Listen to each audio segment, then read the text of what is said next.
This week on Crucible Radio, we're going to be talking about our last week in Destiny.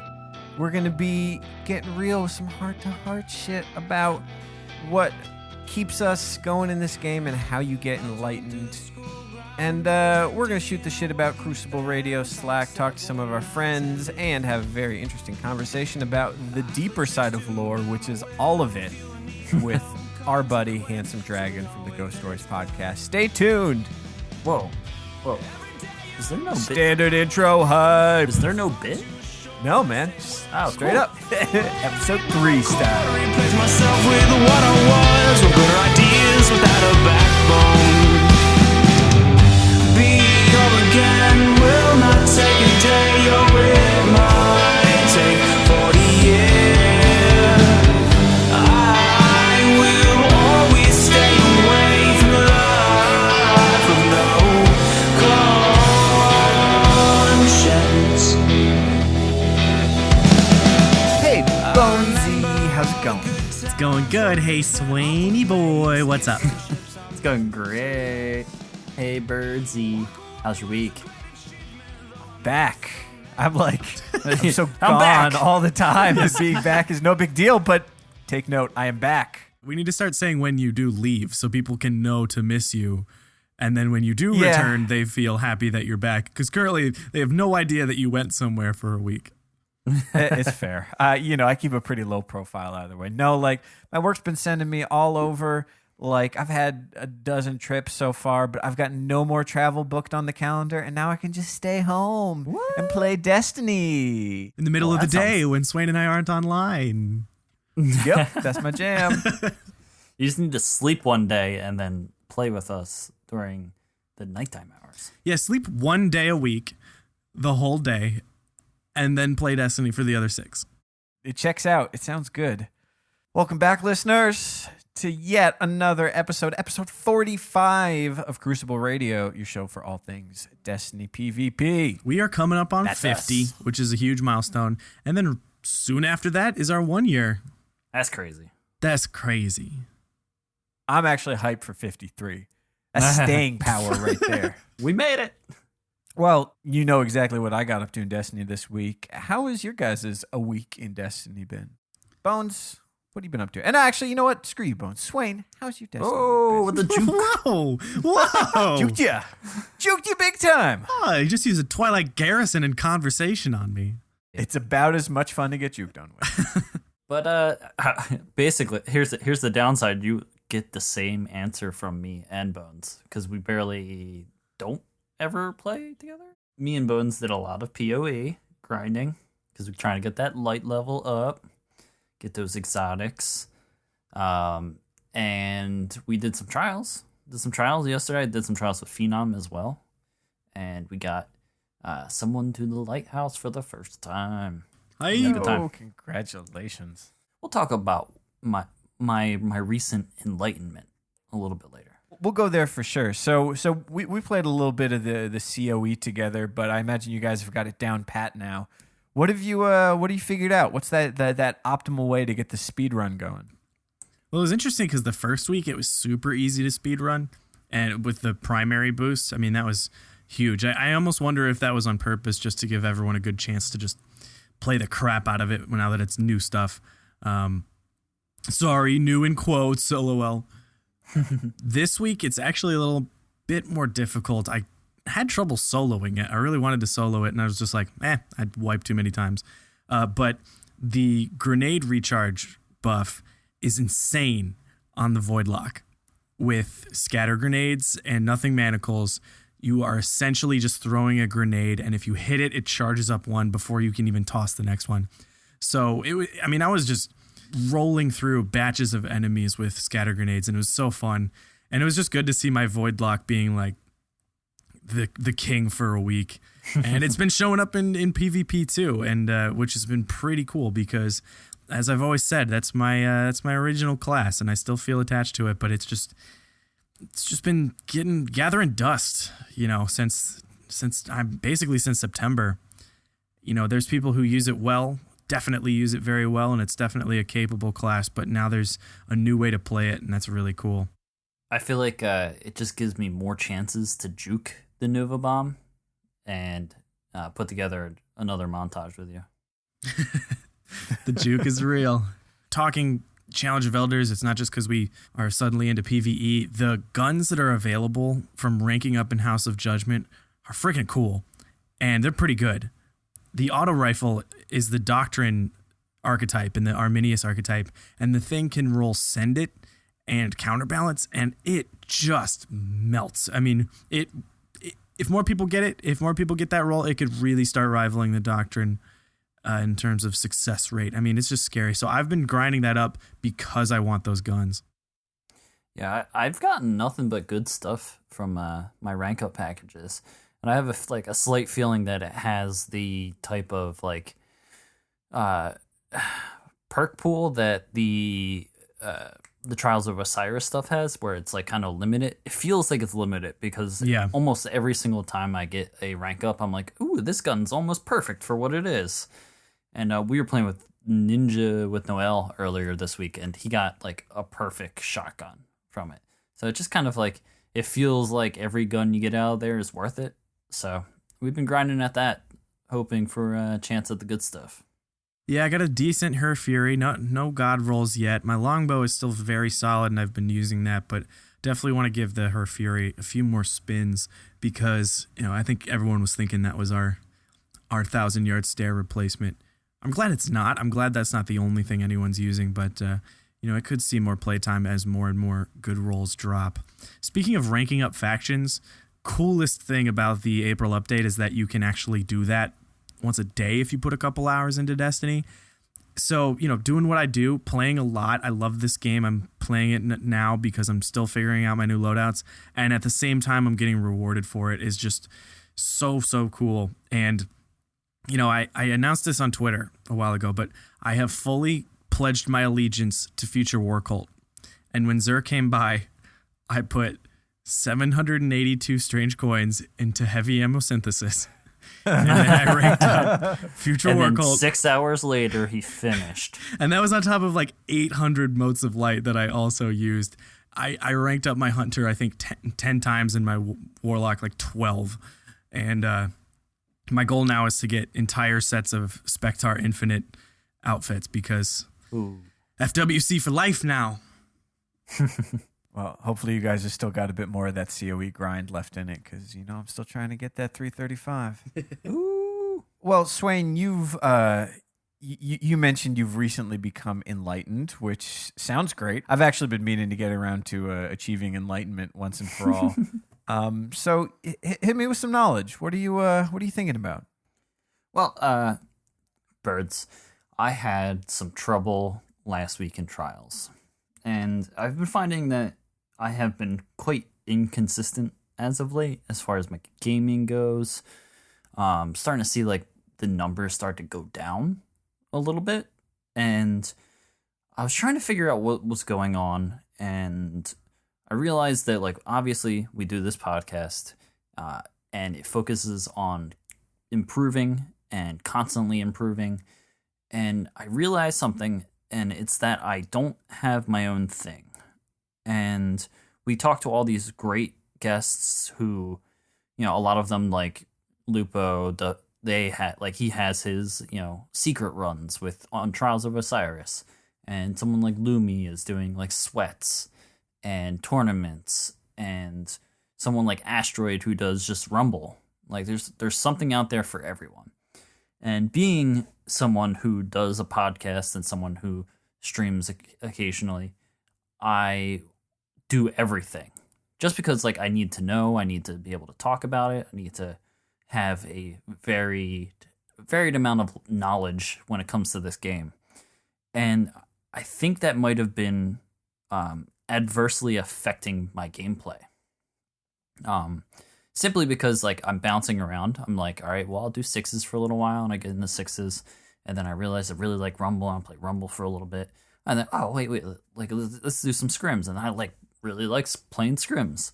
So like I said, I talked to Lupo earlier in this week, and he kind of talked me around it, and he's like, you know what, you might have something for your podcast here. You might have something you want to talk about because a lot of people out there struggle with this, finding their place in this game, in the PvP world, in what they're going to do each day.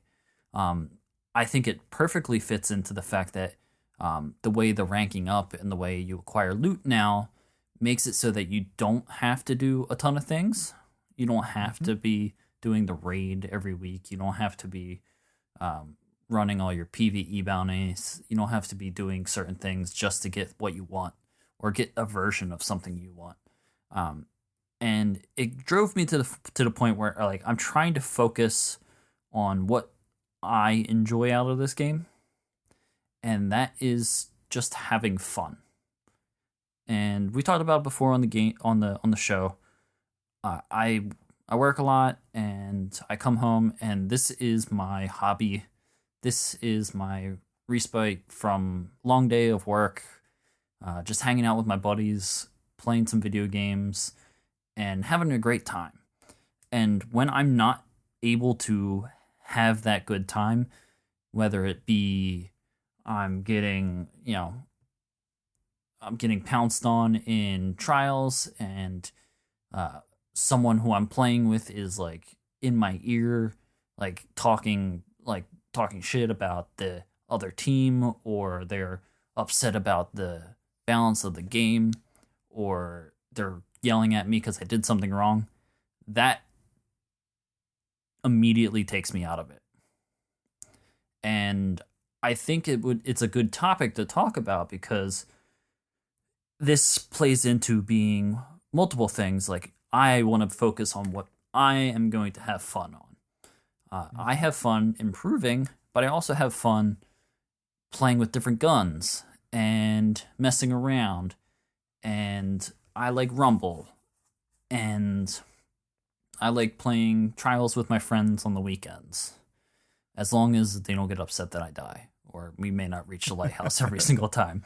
But this goes into like what other people can do to be a good teammate, or even further, like, does your team mesh well because you all have different, like, does your team not mesh well because you have different focuses for this game?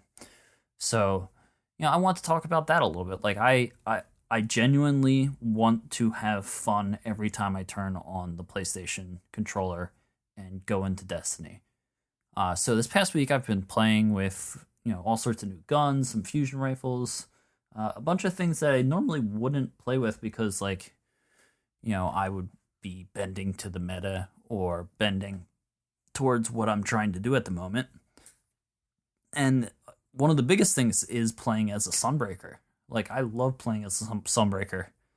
And, every once in a while I think, like, if I want to win, I have to switch to a Striker. But I've kind of just been like, no, I'm going to play as a Sunbreaker because that's who I am. And being true to myself and having fun is my focus right now. That sounds pretty good to me. Yeah, I definitely feel you on that. I think I had to have sort of a real conversation with myself a while back, just figuring out what it was I wanted to get out of Destiny. I mean, the reality is I've been playing Destiny longer than I've ever played a video game before. Like, even games I've been super addicted to, spending a year or more playing this game that, is not just a relentless grind machine. It's just a core experience I really love. And realizing that, I want to be in this for the long haul. I still want to be playing this game for the whole 10-year run of it. I had to figure out what it was, sort of what place it has to fit into my life, and realizing, like, there's a lot of stuff I see. We're so lucky to get to talk to people and see these amazing players, and just getting to play on the same team as some truly talented people. It's a wild experience, but at the same time, being able to appreciate that without feeling bad that that's not where I'm at or what I'm trying to do. I can just be okay with being, with getting some headshots versus being a god tier sniper who can, quick scope around every corner. And I think for me, part of that was just figuring out how much time I can put into this game. Am I going to be playing every day? Am I going to be playing a couple hours? Am I going to be playing before I go to bed every night? How do I sort of fit this in so I'm able to keep on playing this game for the next couple years? And I think I'm still trying to figure out that balance. Destiny changes and we get these seasons, but it doesn't really change much. It's sort of us that change. We grow and we get better and we try different things and meet new people. And Destiny is just sort of the backdrop that we're figuring out our own stories against. What you say makes a lot of sense. I'm trying to figure out that same path, Yeah, and like I said, I want to be able to carry that into when I stream too, because like I very much enjoy streaming, but like I don't want to be, I want to be having fun. I want to be enjoying myself, and I want that to show when people are hanging out with me in the stream. Well, Bones, what about you? You hate having fun and love crushing. Do not like fun. And yeah, I don't know. It's interesting because I've been feeling same as you, Swain, where it's like, I don't know if this is exactly how you phrase it. I think personally that I am getting worse over the past month, which that means before 2.2. So, and of course, throwing different changes in, I'm trying to use guns the same way. My timing is a little off. I know I am figuring out Hawkmoon much better this weekend than I was last weekend, but just overall in general, my mental game is going down, and I've been tired as hell for 2 weeks. And it's not even because I've been playing Destiny so much, just whatever else is happening in my IRL is like exhausting me. And then I still go into Destiny thinking like I'm at peak performance. Let's go. It's like, no, I'm exhausted and hungry. This is going to go terribly. But I'm a hard on his sleeves kind of guy. And, if I get mad or if I'm frustrated in a game, it's rarely at another teammate or at the other guy or what gun he's using. It's me going like, what? I've encountered that situation before, and I've outsmarted them in that situation. Why did I just get baited into this hallway? Why did I, walk right up and let him fist a havoc me when we got 30 seconds left? All that sort of thing. I'm really hard on myself for those mental errors, and I don't know if I'll ever stop wanting to be competitive. That doesn't mean I'm the best. I love when, we're on Crucible Radio. Obviously, we need to be top tier. Why aren't we winning the tournaments? It's because, we started this show to learn and to get those people the exposure they deserve, to tell us how to do it, not everyone watch us, you know what I mean? But I still feel that pressure of, my game is getting analyzed based on who we are. And I take that seriously. And it's been funny because I try to grind out these faction packages, right? I want this beautiful longbow roll, and all I know is I can play 2 hours of Crucible and I can get it. But even if I'm just watching Daredevil at the same time and I'm chilling, I might jump into a game, I might die twice, or a guy might just juke me or whatever, and then I'm leaning back in my chair and I sit up and I put my elbows on my knees, and suddenly I'm more focused on this and I got to rewind 5 minutes of Daredevil. So I just can't stop zooming in even if I'm just trying to chill, and I don't really know how to fix that. And I think I might, maybe after Iron Banner, because I really want the light level, I might take a week off of Destiny or something like that, because whereas you guys have the ability to say, all right, in this gaming session I am going to be this relaxed, for me it's like 100% or 0%, and maybe I just need to have a week of 0% so then I can actually kind of not let it get to me and stuff like that. Because the fact is, play a lot of this game, passions are high no matter what you do. Maybe you strike all day, maybe you just carry people through raids. There's pressure to there too. You got to teach someone how to do orcs for the first time, and if you wipe, that's exhausting. Everyone puts a lot of pressure on themselves in this game, and I think I need to just find a different way to take that off. Mm-hmm. And I'll figure it out. Maybe I'll just keep playing with Icebreaker. I don't know.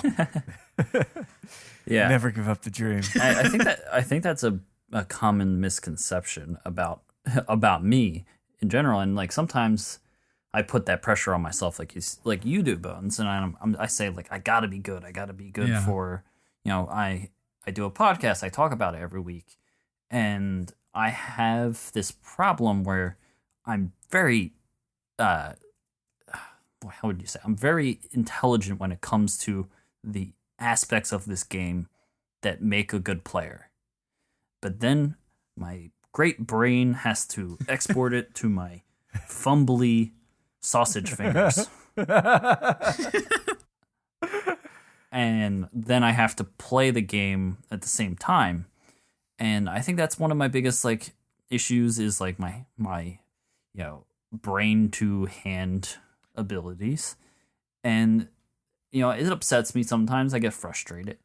But I have come a long way, and I feel like there's something to be said about like us reiterating that is that when we started this podcast about a year ago, I was well below 1.0 as far as my KD went, and I barely played the Crucible at all, and that's just straight up almost never played it. And then when there was nothing, I looked around and there was not much to do in Destiny. I found an awesome home in this game when it came to the Crucible. Yeah. And it extended the life of this game. I like, to be honest, like if this was just the PvE side of the game, I probably would have put it down long ago. Just because like it interests me, but it doesn't interest me nearly as much as the PvP side and the ability to like that feeling when you get that head snipe or you use your super perfectly and you get a breaker. It's so good and it feels so great in this game, and they did a great job of like building that feeling into the game. So I don't know, I'm babbling at this point, but I definitely want to continue to get better, but I gotta focus on what makes me enjoy this game, and that's having fun in the Crucible. I keep coming back to one thing, and we just had True Vanguard on and he mentioned it, but Asteroid has talked about it, and even going back to like sports psychologist Steve and even like Chris Cluey, is the idea of watching your old footage and finding one thing that you wanna take into the next game. Like True Vanguard talked about it, saying this thing like, look, I don't care how many kills I get, I don't care what my KD is or if my team wins. For this game, this is like a challenge mode for me. I'm trying to hit this achievement of, whatever it is that you messed up on your last game. I keep coming back to that. Maybe we need to put together our own personal challenge modes week to week. I know for me, we've sort of talked about our top 3, but it's a different thing where you sort of forget about everything else and you say, this is all I care about right now. I'm not going for the V. I'm going for the improvement and the focus and sort of the single-mindedness, so you can sort of try and automate some of that hands to brain. But I don't know. Real talk, guys. I didn't expect the episode was going to go this way. This is some real talk. This is it's good to hear it. Good to talk about it. When you're trying to reach enlightenment, it gets real. Yeah. Yeah, you got to be real. You are ascendant. Well, we all want to hear what you are doing, the listener, to reach enlightenment. What's helping you get over your hurdles and reach to a point where you are thoroughly enjoying this game day in and day out? I think I found mine. I think I played too sober. Whew, okay, before I start fucking crying, I want to bring up some awesome new research that has been uncovered thanks to the Crucible scientists, as we've so lovingly referred to them, hard at work on the Crucible Playbook subreddit. Big shout out to the mod team there, the guys that help us out, Sweenok, Maniac Greek, Fallout, Scott Zarg, Shipbeard. Fallout, aka Shitbeard. Yeah, told him to change it, still hasn't. And look, we have some breaking news. The aim assist values for sniper scopes, they've been figured out, because guess what? They changed. We gave a little warning a couple weeks ago. We said, hey, you better be careful. These values are no longer the same. Something feels different. But the people who know how to figure that stuff out have come through. So thanks to Sweenok, there's this lovely post on Reddit now that does give us new values for everyone's favorite sniper scopes. And obviously there's still, the long view 20 that has insane range and no one ever uses in the Crucible and blah, blah, blah. But those big ones that everyone has, there's some big differences. It seems like there's been a major shift.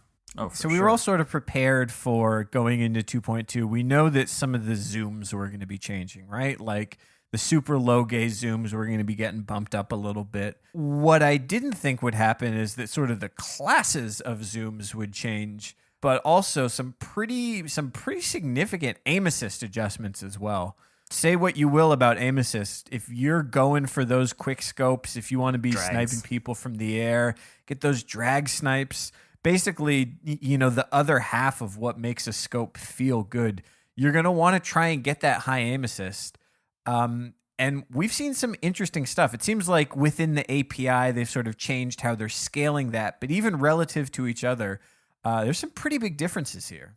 One thing that comes to mind right away is just sort of looking at these, and we'll put a link to this article in the show notes, is that aim assist sort of scales with zoom. So when you get to the higher zoom scopes, so your sight assist, your SLR, long view 20 and the eagle eye, with the 9.0 zoom that I don't know if anyone has ever touched, you've got some of the. There you go. That's I'm trying to get Skyshock that meta. perfect sky shock roll. This is my perfect rolled Skyshock LDR. Check it out. What's up, It's got everybody? eagle It's your eye. boy Dry Bones back with another Skyshock strategy video. Now, these high zoom scopes have got some of the highest sniper aim assist values in the game. But I think that's probably to compensate a bit for the huge amount of zoom that they're dealing with. What is particularly interesting to see is how much the game has changed in the low zoom scopes. Now, aside from sort of some of the custom scopes for certain guns, we were really looking pretty much at ambush and, of course, short gaze as sort of the two that dominate at that sort of low zoom tier. Knowing that ambush has got some great stats all around, especially when it comes to handling, but much lower aim assist than short gaze. Short gaze sort of being the preferred one for the boost. But there's some new competition in here for sure. Well, it turns out that the two that we talk about the most, short gaze and ambush, well, short gaze has 0 aim assist, and ambush has negative 25. Like, what? Negative 25? Choose wherever your 0 point is. Ambush has got the lowest aim assist by a mile. And we knew that was true since year one. It does have a negative effect on your aim assist, but this is a huge leap. And compared to any other sniper, the actual, reaching double digits is pretty crazy. Yeah. So what we're thinking is, do you move to another scope now? Do you start trying out the long view? Because that's the next one up, and that's got a little bit more zoom, but it's the only one that has some aim assist as you go further up the list. Both short gaze and our view tack, which we should definitely talk about, are coming in right at sort of that 0 mark. The long view is up at 3 boosts to aim assist and only a little bit more zoom. We're going from a 4.9% zoom to 5.2% zoom. So not a huge change in optics, but definitely a boost on aim assist. I got to tell you, though, the one that I'm interested in seeing is view tack. View tack was one of those scopes that, you knew 3 guys who just swore by it. But it definitely is different. It's like who was calling it sort of the iPad Lupo scope. Lupo. It's got this, it's got a very big field of view, but sort of weird lens distortion effects. But until recently had a higher zoom than the rest of them. Now it's at the exact same zoom level as short gaze, as ambush, and at a similar amount of aim assist. So I'm wondering if maybe there's some hidden component that those guys swear by that now makes this a real contender, considering we're talking the exact same amount of zoom to reckon with. Oh, yeah. So, keep this in mind when you get your new snipers, when you get that longbow from the Crucible package. Just keep all this in mind because you're gonna, you may not get short gaze like everybody's been trained to look for, but maybe you got view tech. Maybe you got long view, SLR10. Another thing that's really important to note is that scopes on the Omelon and Haka snipers do not affect aim assist. So go for the low zoom, and that's all you even need to worry about. And I feel like Antinomy is getting some play. There's some guns that are viable, so just go for low zoom. Yep. Lower the zoom, the danker the snipes.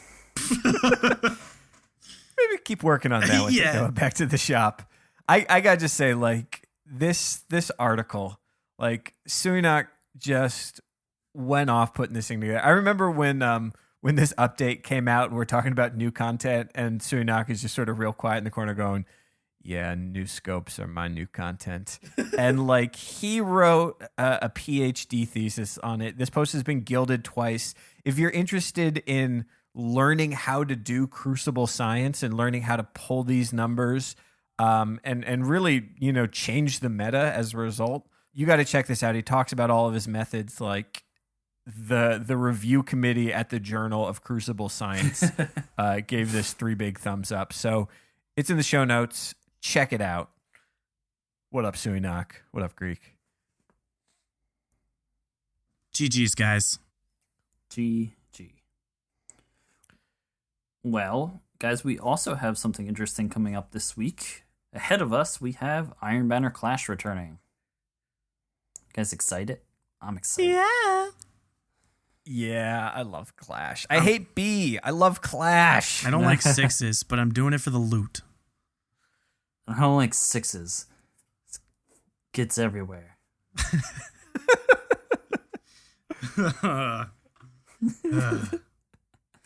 Oh dear. All right. Well, we could talk about.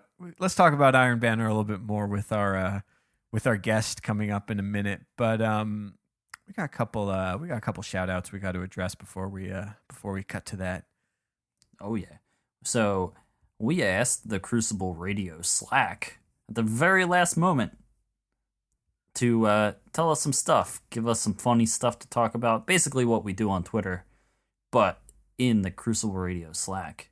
And we're gonna go through them a couple and answer some questions. Rapid fire here. Okay. All right, lightning round. What do we got?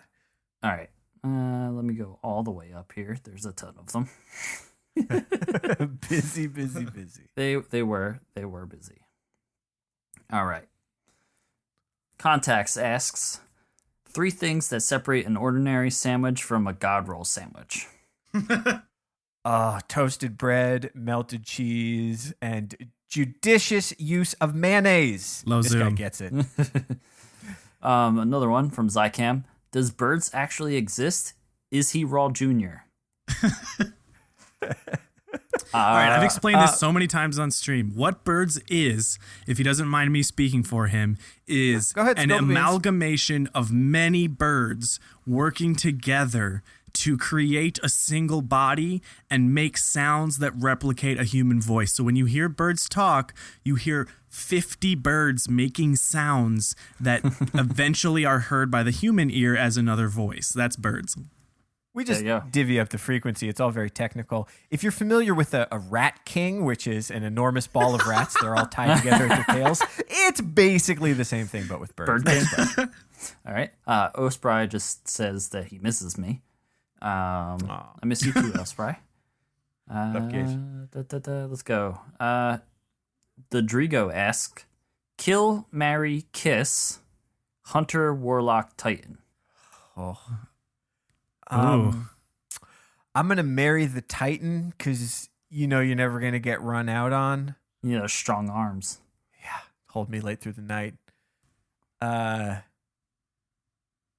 going to kill a Warlock. Because you never know when you're going to get burned. Yeah, I think that's about it. I think that's the breakdown. All right. Let's say. I want to kiss Titans. Ooh. All right. Amongst you 3, this is Namlet. Amongst you 3, who captures the most points in Control? Who's more likely to farm for KD and Clash? And who is the designated spark carrier? I kept 0 points in control. Yeah, I definitely. Birds is I oftentimes captain say, points. I'm going to play the objective. Somebody's got to do it. Someone's got to go crouch on A. Behind a box on A. I'm here. I do. Swain, I feel like you're a pretty solid Rift runner. I feel like I like paving the way, and you just have the jukes with the Twilight Garrison. Yeah, I like you to get juke. there before anyone else.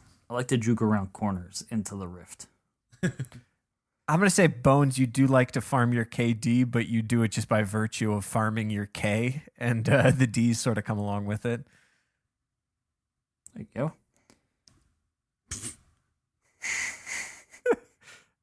Oh, that's a long one. Not gonna read that. You don't get 2 questions. You don't get 2 Right. questions, Namlet. Get with the program. Hope you liked your first one. King Koala asks, "How do you plan on expanding the Crucible Radio brand?" Pens. We're getting pens. Hats, mugs, bumper stickers. Low key, seriously, keep an eye out when we hit our 1 year anniversary. There's something cool. Oh yeah, we got something coming up. I'm going to spill the beans. We've been saving up to have a biplane do skywriting for us. So if you're in the LA area, No, we're doing Keep it an for eye out. DestinyCon. Crucible there you Radio go. rocks. Actually, what we're doing at DestinyCon is I'm setting up a booth. The booth is called The Lighthouse, and then throughout the day, I'll be finding random people, picking them up and carrying them to the lighthouse. get in the backpack. Clickety clack, get in my sack. All right, Subcult619 asks, "Since the April update, what have you changed in your armor and weapon loadouts? Why?" Quickly. The vacancy, because why not? Vacancy is dope. I just love how many legendaries drop from Challenge of Elders. Just like whatever role you're trying to go for but haven't gotten around to, here's 15 purple armor engrams, so have fun. I'm currently trying to get a 5.5.2 loadout for my Titan.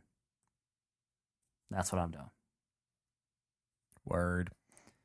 Let's keep it going. Zycam also asks, "Seriously, is Birds Raw Jr.?" I am going to think maybe. He doesn't. He wasn't around the other day, so maybe he was. The inside jokes are strong in this episode. Raw Jr., I miss you. Oh boy. And Namlet, quit asking questions. You hit your quota. All right. Bobby asks, "What are your spirit animals and why?" Oof. I'm going to go with Kit Kats.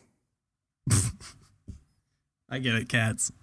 Yeah, I suppose there's the obvious answer, but I just love that 6 Coyotes hunter cloak. So let's go with that. Also, I tend to show up at opportune times and disappear when you really need me to come through. So yeah, there you go. My spirit animal is the sniper kidder. The one with Good aim and accuracy will come your way, but only if you comment below this episode with "Snipe well, kidder." There you go. Snipe well, make sure Pepper. you hit that button. Snipe well. Yep, hit the Swift Well Kidder button. Takes care of the rest for you. Oh, okay. 3 more. All right. We are falling apart here, guys. All right, let's get good ones. Bear with me while I find the good ones. You don't have to guys- bear with him. It's a podcast. We'll cut that out. What? Nah. Doing this live. Yeah. Go with the program. Anklet asks, "What is the hardest part about being members of the Destiny community?" The hardest part for me is honestly just like not playing. That sounds so lame. I'm addicted to a video game. I live in my mom's basement. No, I just mean like, man, I want to play some other video games, for Christ's sake. All right? I never even finished The Witcher. It took me like 4 months to beat Assassin's Creed Syndicate. Stop doing stuff in Destiny and April updates and crap. I'm guessing the 30 painful hours required to start caring about Bloodborne is just never going to happen. Oh, I tried. I put 3 hours into it and I died 300 times. I was done. I tried. Fair enough. I would say the hardest part about being members of the Destiny community is trying not to become like everybody's dad and be like, I'm not mad. I'm just disappointed. Don't make me turn this car around. I'm gonna turn this Destiny car around, Raw Jr. Anklet also asked, boxers or briefs? Boxer briefs. Boxer briefs. Briefs. Oh, changing it up. Yeah, no, I decided to up my boxer brief game, and I like the Calvin Kleins. They keep that elastic and they fit real nice. I like meundies.com/crucible. Go to CRUCIBLE. Yep, link's not going to go anywhere, and we are not going to get paid for it. But go ahead and try anyways. Maybe we'll pick them up. All right, last one. Contacts. Brings us in, brings us out. Why is Destiny dead? And also follow up. Weed hype? Weed hype. Yeah, I'm counting T-10 minutes or so. Sounds about right. Based on those questions you offered us, it sounds like there's like 10 people in the Crucible Radio Slack.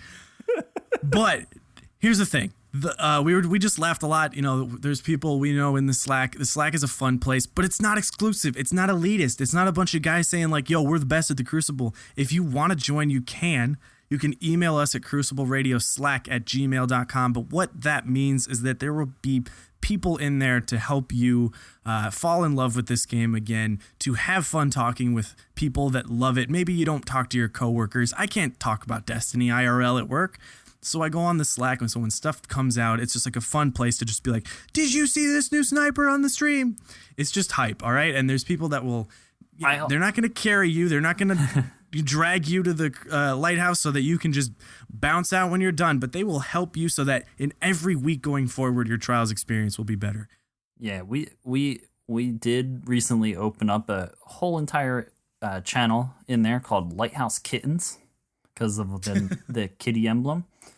And it's people in there who are not looking to carry you to the lighthouse. They're looking to escort you and teach you and help you understand what you can do better.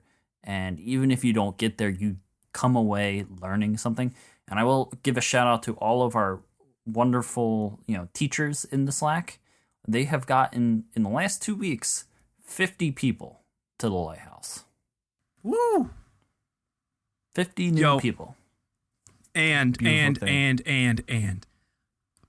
huge thank you from the three of us to the guys that watch us on YouTube, to the guys and gals that follow us on Twitter, to it weirdly feels like only dudes watch YouTube, even though that's true. Huge thank you to the guys and gals that watch us on YouTube on Planet Destiny, to Planet Destiny and the team for bringing us in and, interacting with us and letting us all grow together as a family in Destiny, to, everyone on Twitter that likes my jokes, to everyone that watches us on stream. We have a super fun time no matter what the end of this score is at the game. To everyone that listens to us in any other form. To Raw Jr. To Raw Jr. I mean, seriously, if you've been tuning in this show for 1 week, if you've been tuning into this show for 45 weeks, thank you for supporting us. And we have so much fun doing this. Even when Destiny is dead as fuck, this game, it means a lot to us now. And we're going to play it no matter how disintegrated it is, because we're in here for the long haul. This game is beautiful. Even if we're not getting new stuff, this game is so much fun. And when the new stuff comes, it's like freaking Christmas. It really is. So, seriously, thank you all. I'm too sober for this, guys. Yeah. Let's bring in a wonderful friend of ours to turn things down, talk a little bit about lore. You know what that is, guys? Lore. We're going to talk about that. And let's first do that thing that we do. Musical break! Oh, yeah, that. There you go. Bums. Break.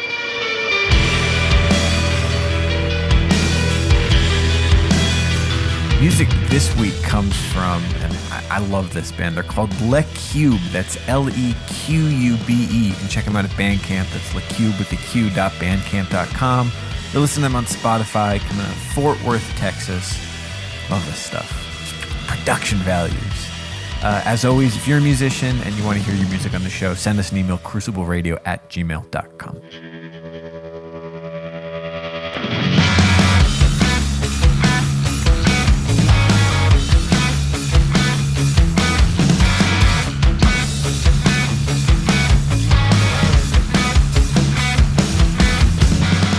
Welcome back, everyone.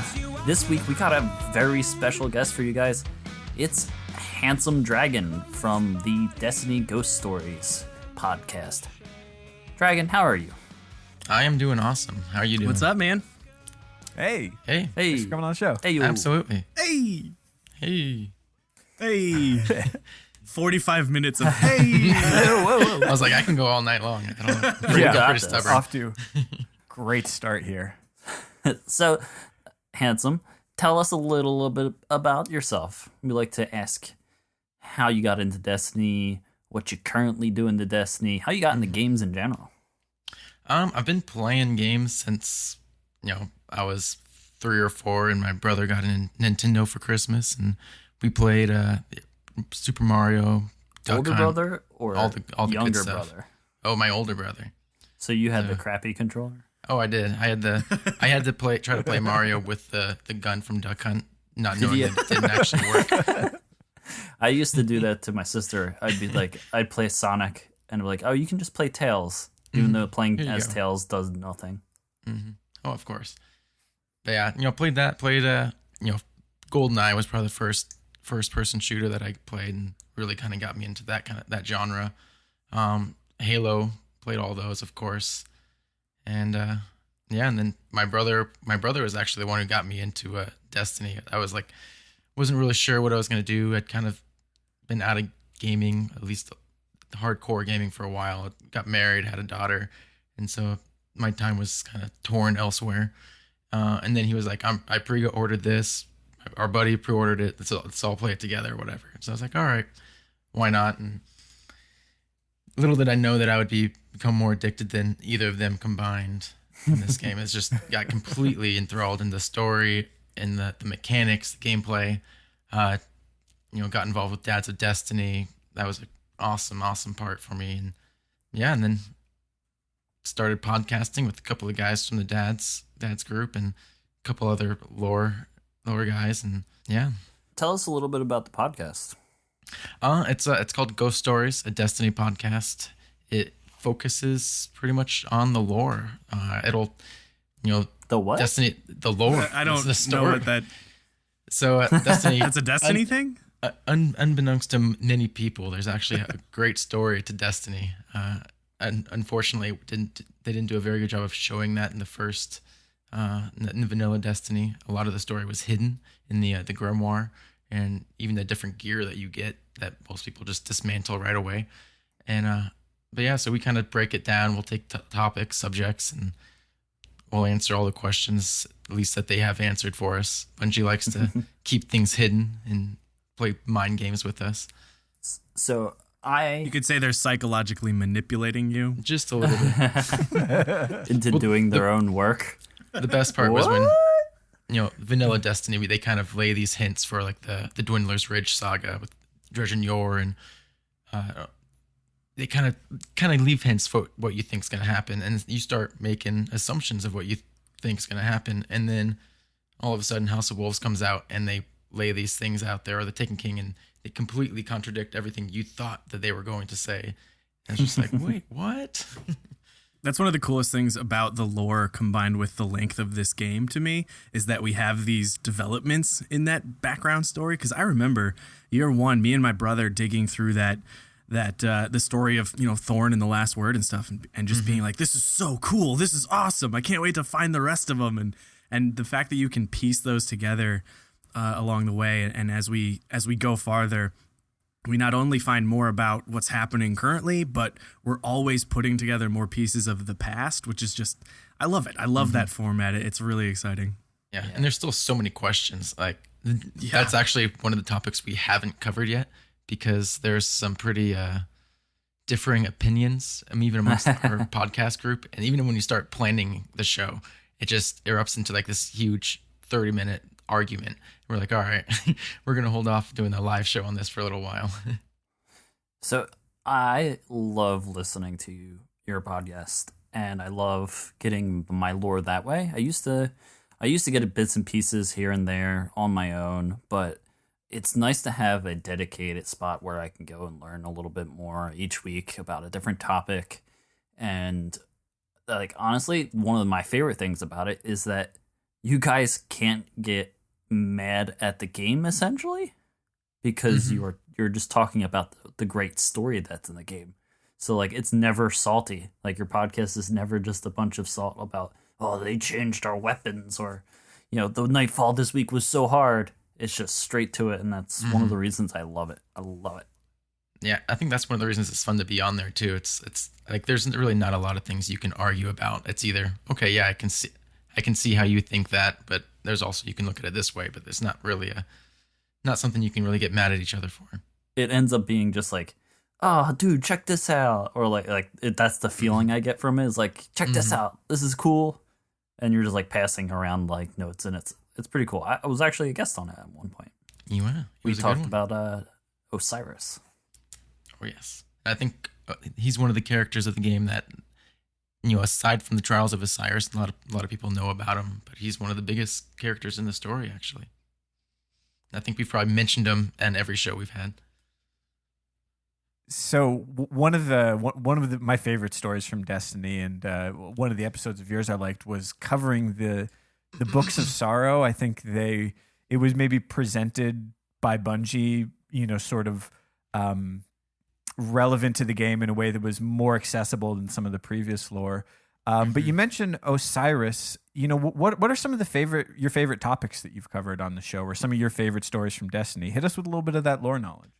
Definitely the Books of Sorrows. That's actually what got me into the lore. I'd liked the story, but like most people who played vanilla, the lore wasn't easily accessible. I didn't really feel like going out and reading the grimoire on my own time. I'd rather just play some PvP or play some strikes.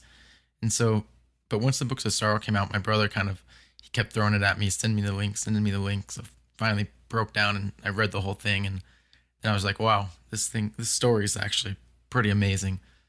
And then it was like a week later that X-Ray, one of the guys from the podcast, kind of put the show in front of me and was like, hey, you want to be on this thing with us?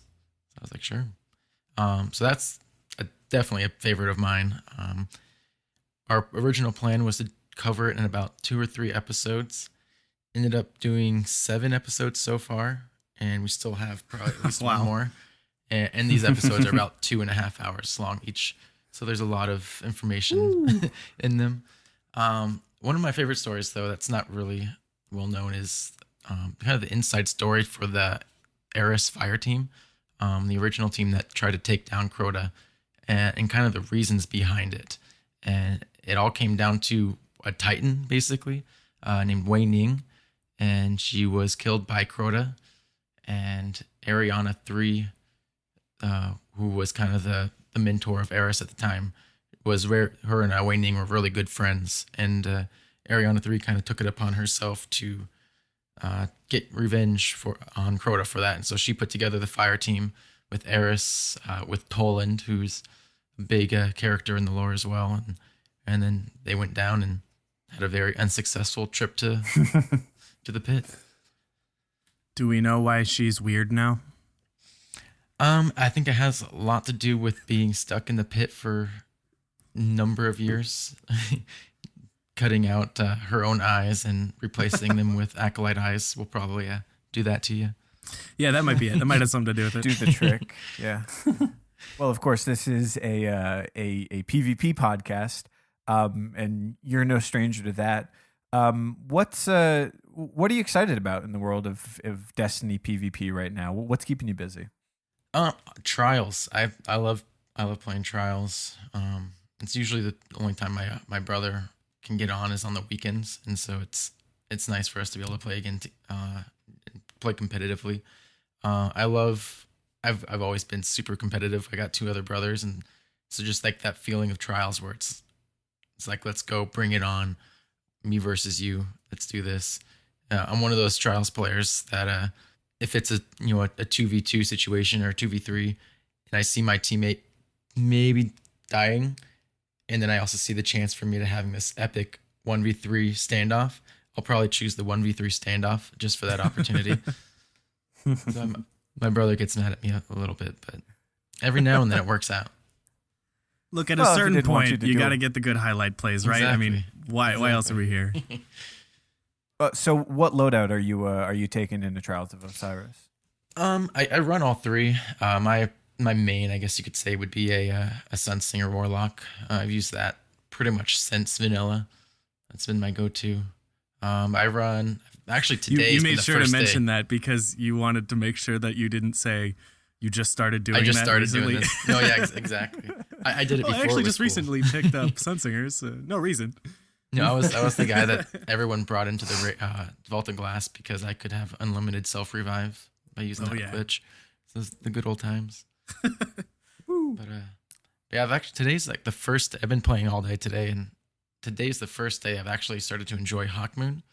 I don't know if I was just trying to fire it too quick or what, but the shots are actually landing today, whereas they seem not to before. So that's been pretty fun. But normally it's Last Word Sniper. It's my go-to. Here's a question.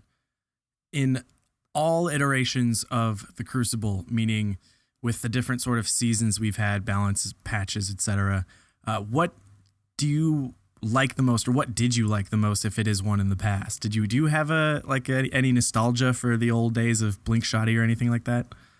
I definitely don't miss that. My brother was the Thorn Blink shotgun user, and so we always would get in these little debates of I'd tell him that he's a dirty man and deserves never to play video games again, and I tried to at least somewhat take the high road, and Last Word was the dirtiest I'd go, but I definitely don't miss. I'm glad to see where they've been kind of reining things in with the Blink shotgun and all that stuff. I honestly liked the pulse rifle meta. I felt that the meta we had with that was pretty good. And honestly, I think right now it's great because you can use pulse rifles, you can use scout rifles, you can use hand cannons. Auto rifles are obviously good. So, and obviously little tweaks here and there can always be done, but this meta we've got going on right now has been one of my favorites. Yeah, I agree with you. I think right now is probably the most balanced it's ever been in terms of just being able to use whatever gun you want. But when the pulse rifle meta came along, it was the first time I'd seriously tried to use a pulse rifle in the Crucible, and it just has a different play style from a lot of other guns. There's definitely a range they work in. They've got their own sort of pacing and timing. You sort of have to manage the recoil in a specific way. And that was the first time I'd really been forced to sort of break away from my standard guns and try something that was totally different and go, oh, okay, I can figure this out. And that sort of prepped me for this world now where you can use anything. You're not just stuck in either the only gun you can use or the one gun that you happen to like. Yeah, definitely. Absolutely. So in Trials, 1v3s aside, when you may or may not just be trying to go for the highlight clip, we've all done it. What kind of style are you applying right now? I feel like I've been kind of struggling to decide if I want to be aggressive and push or if I want to just do my whole thing where I snipe and play safe. I've felt like it's all kind of it's mixed up right now because everyone's using different guns and stuff like that. So what's your strategy going in? Do you have some sort of strategy you're telling to your teammates, or you just do your thing? A lot of it depends who I'm playing with. If I'm with my main Trials group, which is my buddy G.I. Joe and my brother Snake Eyes, if we're going together, I got my brother who's got the he's the shotgunner. Can we take a moment and talk about how awesome those nicknames are? Right? That was pretty sweet. So the three of us, we've been playing together since Halo 2. So we got a pretty good chemistry going on when we're playing Trials. And a lot of people will ask oh, can we play with you and G.I. Joe, or can we play with you and Snake Eyes? And it's yeah, you can, but it's not going to be the same as the three of us because I can go left and they know I'm going left without me even saying I'm going left because they know I went right and died last time. So that's the obvious answer. You know, having that kind of team is huge, especially in a game like Trials. Okay, so that's that's an example of synchronicity. If I think I just made that word up, but I feel the same way when you play someone you're familiar with. You don't have to give as laborious call outs. You don't have to say I am going right. So okay, so say you are playing with someone you're either less familiar with or you're trying to help them out or something like that. How do you switch that up? How do you sort of build that chemistry over the course of a ticket? Because that can really slow down a team if suddenly you go in and everyone's just doing something new and different because you're not familiar with the other person. Yeah, that's honestly pretty challenging. I've been playing a lot. Like I mentioned earlier, I'd been playing all day today, and a lot of it was with groups I hadn't played with before. And I noticed I tend to try to put a lot of weight on my shoulders in those matches. Like, okay, I got to get 2 kills if we're going to win this round, type of thing, and that's a lot of pressure. And so the first few matches didn't go very well, and then once I would just kind of start relaxing, and I put on Hawk Moon. I was like, oh, if we're going to lose, I might as well try this gun out and try to figure it out, and then just relaxing and just taking the game how it goes. If you notice they're pushing hard, maybe push back at them, push back harder, or get your group together and fall back. I just took each moment as it come. If they were hanging back and I could get a good line from my sniper, then I would take that. But yeah, getting new teams is always tough. Yeah, there's an interesting balance between observing the entire game, adjusting to trends if they do one thing every round, and then the opposite being forgetting the round beforehand and just playing it. Because if you get caught in a rut and you're doing the same thing every round and they're countering it, then you're done. So it's an interesting. I found it pretty interesting to try to actually adjust while not getting hung up on a loss or getting too stressed out about getting picked early or something like that. Yeah. And if you're going up against a team with 3 doctrines, you're going to think twice before pushing in hard because they're going to melt you pretty quick. Oh yeah. So we have Iron Banner Clash coming up this week. Are you excited? Do you like playing 6s, or do you steer clear just for the 3s? I steer clear of all 6s except for Iron Banner. Ooh, I love Iron Banner. And I love Clash too. I know that gets a bad rap every now and then, but I'm one of the guys who loves it. I love going in, and I all I do in control is go for kills anyways, so at least now I don't get yelled at by my teammates. Supposed to be capping B. Play the objective. My argument is I got more points with my kills than you did with your zones, so Ooh, shots fired. Doing work. But no, I'm excited. With our clan, we compete in the Destiny Clan Wars, and so our clan takes pride in competing in that, and it's mostly a bunch of other dads' clans, but there's a couple other ones out there that try to take first place away from us. But yeah, we won 2 in a row, so we're pretty pumped. Oh damn. Yeah. Well, I feel like the general consensus on Clash, at least according to the internet, is that it's chaotic, or it's frustrating. It just gets too sloppy, and I can feel that. I definitely see why that happens in any game of 6v6. So how do you approach Clash to avoid that? I mean, obviously you're going to go for kills nonstop, but are you the fly around move constantly, or do you kind of skirt the outsides? How do you keep a level head in that total mess of a game?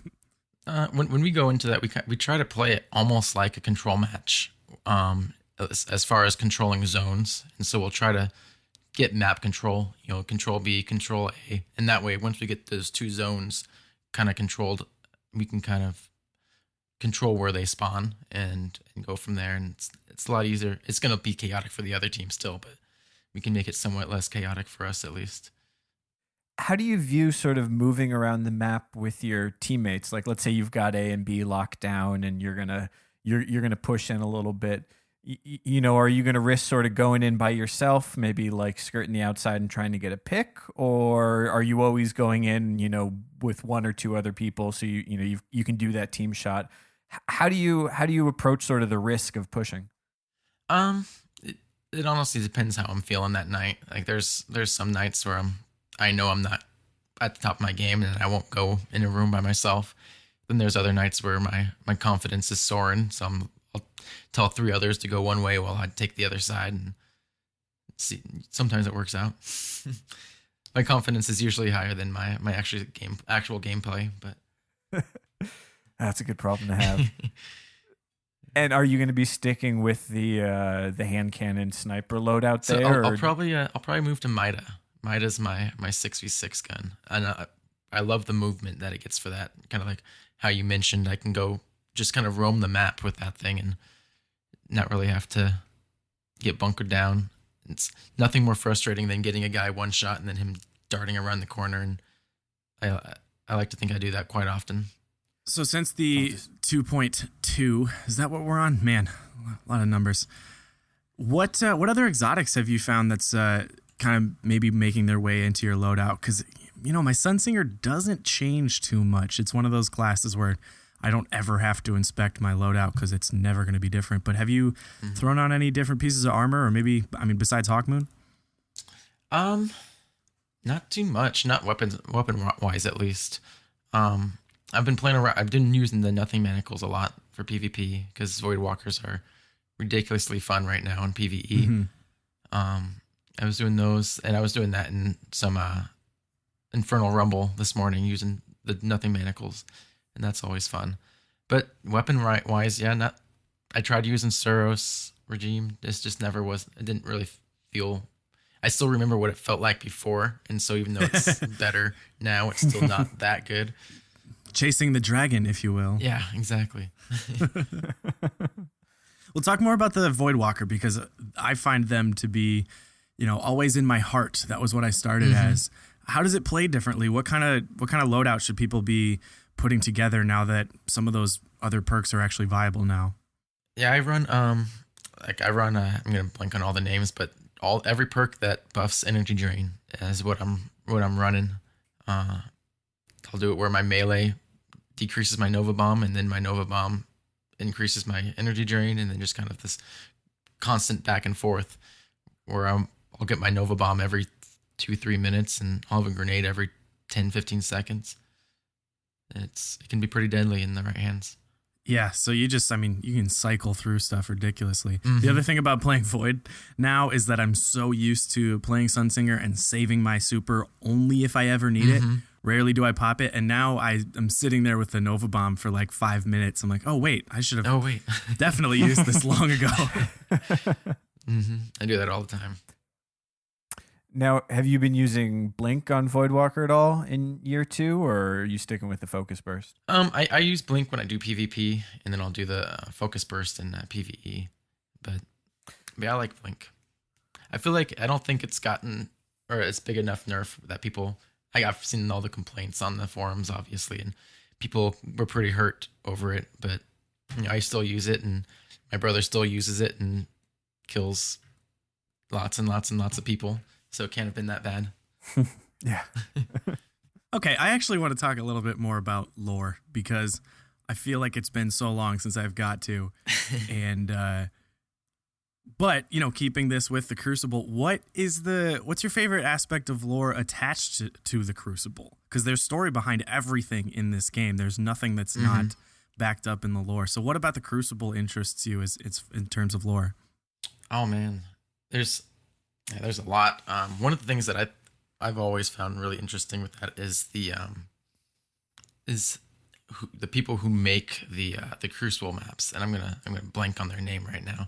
Is it the Red Jacket? The Red Jackets, yeah, the Red Jackets. They're a special outfit of I believe Titans for shacks, and they'll go into an area sometimes minutes after the enemy's left, if not while they're still there, and they'll convert these areas to Crucible arenas. One example is the one on the Dreadnought, and it's literally moments after we place that beacon, the Red Jackets are there making this Crucible arena on the Dreadnought. That's always fascinated me.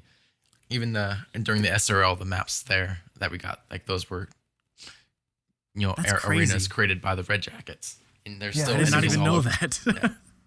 I'm trying to Google Destiny Red Jackets. And I'm just getting links to hoodies and stuff. Maybe Red I think it's Red Jacks. Red Jacks.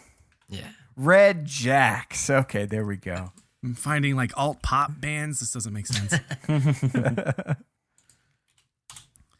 So they go basically just say, "Hey, can we fight here?" Like, what encourages that? I mean, why would it? We have plenty of stuff on Earth. You know what like draws them out there? I think a lot of it's just Shax and wanting Guardians to have, You've heard arena him call out the seventh column. He gets excited. The dude gets hype, man.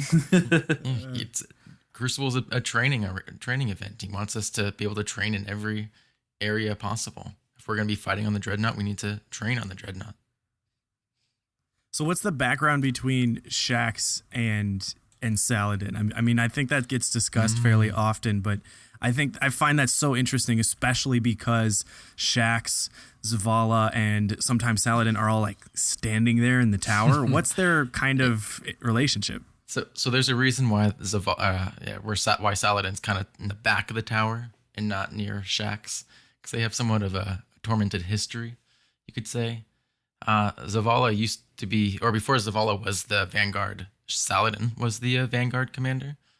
And during the Battle of Twilight Gap, Shax was ordered to basically hold his ground, and Shax decided to ignore that order and chase the fallen forces, and ended up with this massive victory, pretty much decimated the fallen forces and became a hero. But yeah, so him and Shax and Saladin had a big falling out after that, and not too long after that, Saladin stepped down and Zavala took command, and Shax is the head of the Crucible. So he wanted to push C. Yep. He said, hold B. He's like, I'm taking C. Saladin's a camper. And he was a bubble titan, so he liked to hold his ground. Tell me a little bit more about the Battle of Twilight Gap. Like, that's something that, I mean, we know the map, and that name shows up all over the lore, but I think sort of the story in terms of like the history of the Destiny universe is not something a lot of people know. Kind of put that in context for us. Yeah, so this happened, it was the second major battle, I guess you could say, in our history, or third rather.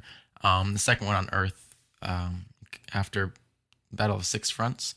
And so this kind of came at a crucial point where all the fallen houses were joined together. This is actually the first time that Skolas kind of enters our realm. Luckily, the Queen interferes, and if not for her, we would have been decimated.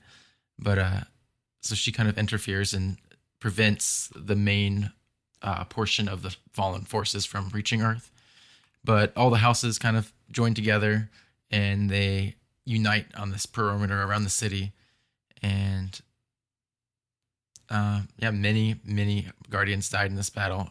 Gallahorn is actually, or Hollowhorn, however you want to say it, was actually made from the armor of the Guardians lost in that battle. So they had lots of Cresta Alpha Lupis. Oh, yes. That fast res was not quick enough. It was not working. But yeah, it's They kind were of playing known the as 2.2 patch. 2.2. Yeah, it's kind of known as the city's greatest battle, because it was what swung the tides in favor of the Guardians. It kind of solidified the city as this holding ground, not as this weak village of lost humans. So you mentioned Twilight Gap is the third, and Six Fronts was the second. Tell us a bit about the first big battle. So Six Fronts is kind of where you get where actually the Iron Lords are. That's where they are known from. The Lords of Iron. It's from their acts of bravery that during the Battle of Six Fronts that they are known. And whether we don't know if they died during this battle or if they just did heroic acts and then were remembered after that. But it was after this that Saladin began running a tournament called the Iron Banner to test Guardians that were less forgiving than the regular Crucible.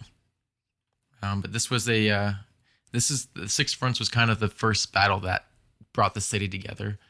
Before this, it was a lot of different factions kind of in the same area, and this is what kind of bonded everyone.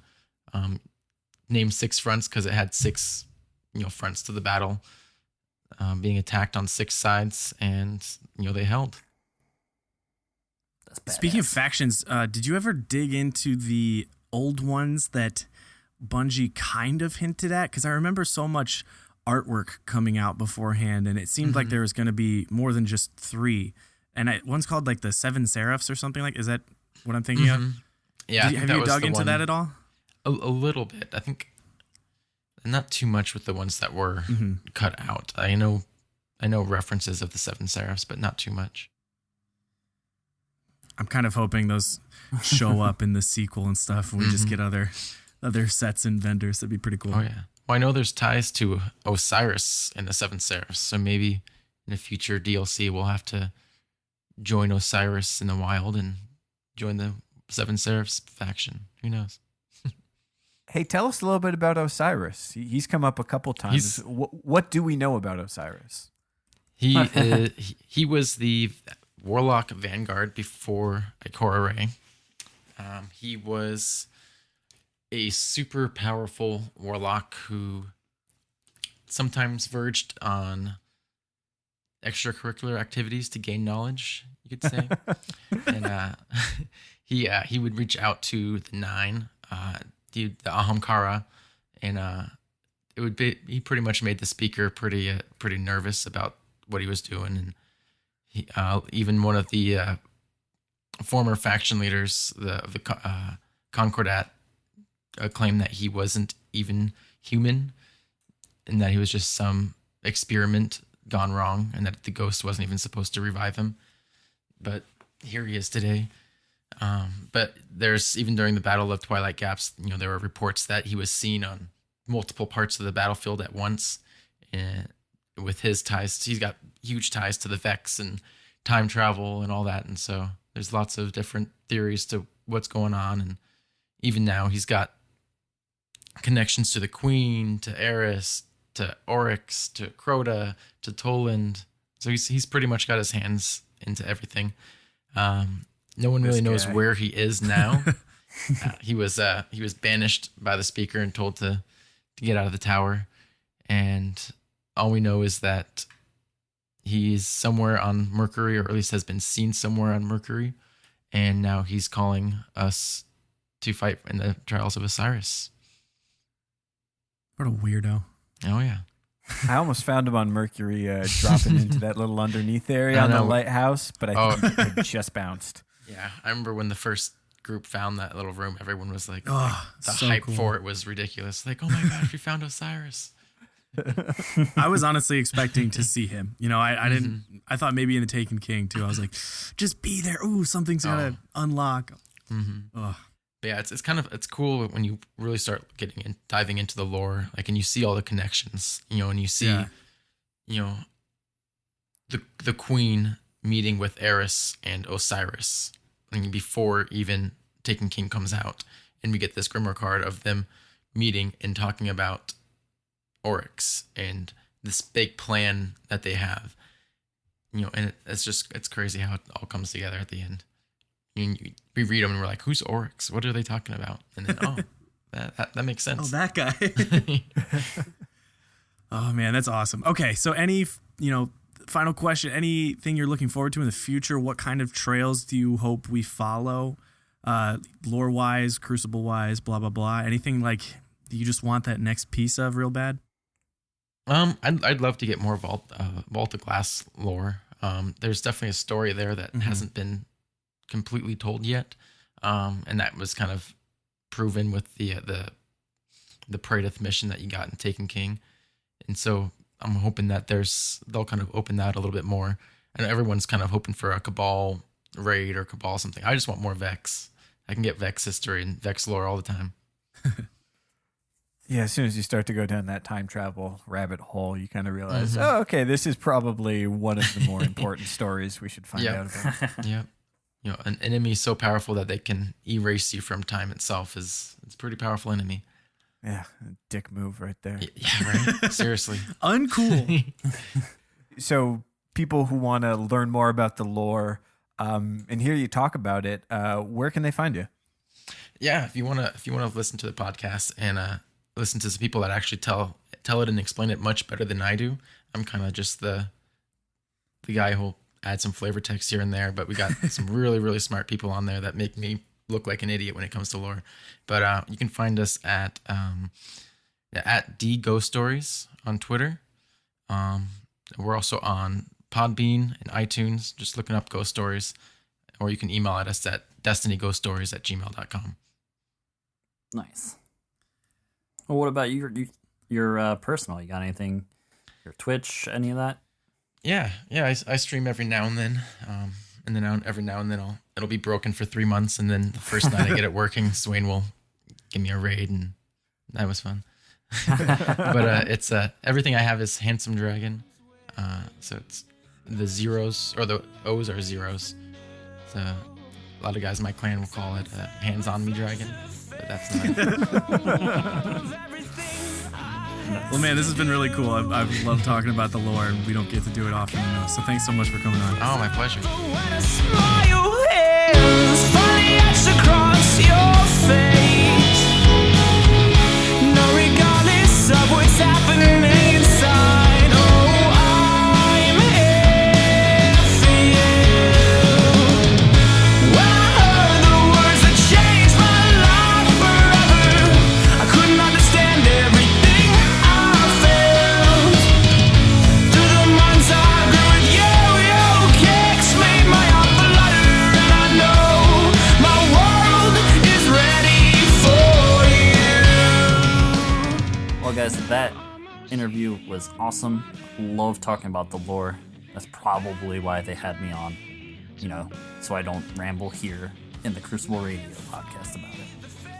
But let's get out of here. Let's go play some Crucible. But first, you can find us in various ways on the internet at Crucible Radio. I would really love it if you followed us on YouTube at Crucible Radio.